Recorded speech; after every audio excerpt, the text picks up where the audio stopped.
Wherever you go, whatever you do, throw a little at it. Omax, Vest and Briefs. VIT Engineering Entrance Examination 2026. Applications live now. Visit vit.vit.ac.in. Chennai Thiruvottiyur Thyagaraja சாமி வடிவுடையம்மன் கோயில் 2000 ஆண்டுகள் பழமையானது. சென்னை மற்றும் புறநகர் பகுதிகளிலிருந்து ஏராளமான பக்தர்கள் கோயிலுக்கு சாமி தரிசனம் செய்ய வருகின்றனர். கோயிலுக்கு வெளியே 2.5 ஏக்கர் பரப்பளவில் ஆதிசேஷ குளம் அமைந்துள்ளது. இதற்கு தண்ணீர் வரும் மதகுகள் அடைக்கப்பட்டு சரியாக பராமரிக்கப்படவில்லை. கடந்த 2016க்கு பிறகு பல ஆண்டுகளாக நீரில்லாமல் குளம் வற்றி வறண்டு கிடந்தது. இதனால் அப்பகுதியில் உள்ள வீடுகளில் நிலத்தடி நீர்மட்டமும் குறைந்தது. இதையடுத்து சீரமைப்பு பணிகள் மேற்கொள்ளப்பட்டு இப்போது குளத்துக்கு மழைநீர் வருகிறது. ஆனாலும் அரசின் அலட்சியத்தால் எந்த பலனும் இல்லை என்கின்றனர் பக்தர்கள்.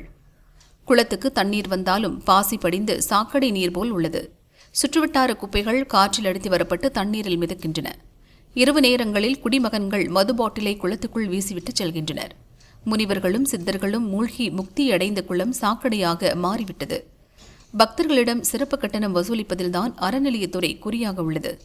கோயில் வருமானத்தில் சீரமைப்பு பணிகள் மேற்கொள்ள வேண்டும் என பக்தர்கள் கூறினர். வணக்கம், என்னோட பேர் பூபாலன், திருவொற்றியூர் பகுதியிலேருந்து பேசுகிறேன். அதாவது இப்போது என்னோட பின்னாடி பக்கம் இருக்கிறது பார்த்திங்கன்னா ஒரு 2000 வருஷம் பாரம்பரியம் பழமை மிக்க ஒரு ஆதி காலத்தில் தோன்றின கோயில்னு சொல்லலாம் திருவொற்றியூர். இப்போ கூட சமீப போன மாதத்தில் கூட ஆதிபுரீஸ்வரர் கவசம் திறப்பு மிக சிறப்பாக 3 நாள் நடந்தது. உலக அளவு பிரசித்தி பெற்ற அந்த விழாவும் இருந்தது. ஆனால் அந்த கோயிலோட குளம் பார்த்திங்கன்னா எவ்வளோ ஒரு மோசமான நிலையில் இருக்குது, அது ஏன் பராமரிக்கப்படுறதில்ல அப்படின்றது யாருக்குமே தெரியல.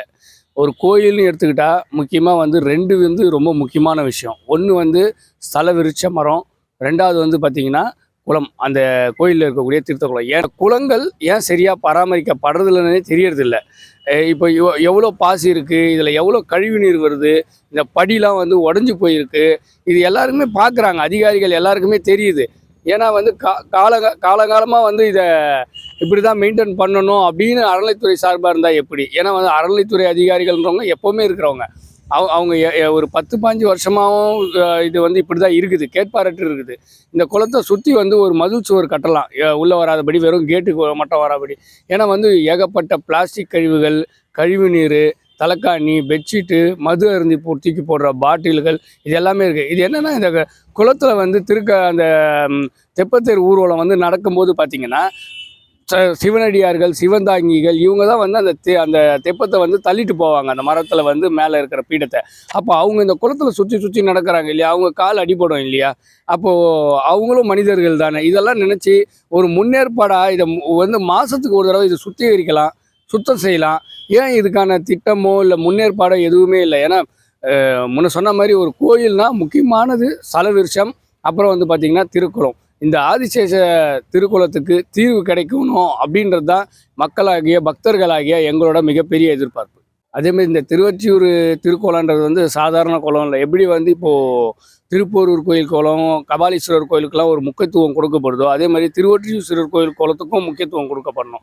ஏன்னா பார்த்திங்கன்னா இங்கே ஔவையாரே இந்த திருக்குளத்தில் அவங்க கடவுளை தரிசிக்கிறதுக்கு முன்னாடி மூழ்கி எழுந்து சாமி தரிசனம் பண்ண போனதாக வரலாறு இருக்குது.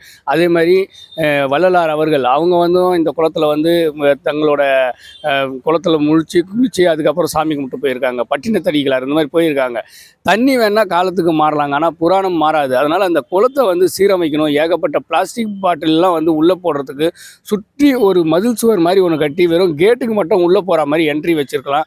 இன்னொன்று இந்த குளம் இருக்குதுன்றதே நிறைய பேர் தெரியாதால இது ஏதோ பெரிய லெவலில் ஒரு பள்ளம், அதில் என்ன குப்பை வேணாலும் போடலான்ற மாதிரி இருக்குது. முதல்ல இது கோயிலுக்கு சொந்தமான ஆதிசேஷ தீர்த்த குளம் அப்படின்ற பேரோடவே அந்த குளத்துக்கு ஒரு பேர் இருக்குது இல்லையா, சிம்ம தீர்த்த குளம், அக்னி தீர்த்த குளம், அந்த மாதிரிலாம் இருக்குது இல்லையா. அந்த மாதிரி பேர் வைக்கலாமே. முதல்ல ஒரு குளத்துக்கு மேம்போடே இங்கே வைக்கலனாக்கா அப்போ ஜனங்களுக்கு எப்படி தெரியும், பக்தர்களுக்கு எப்படி தெரியும்? அது ஒரு மூடி முறைக்கிற செயலாக தானே இருக்குது.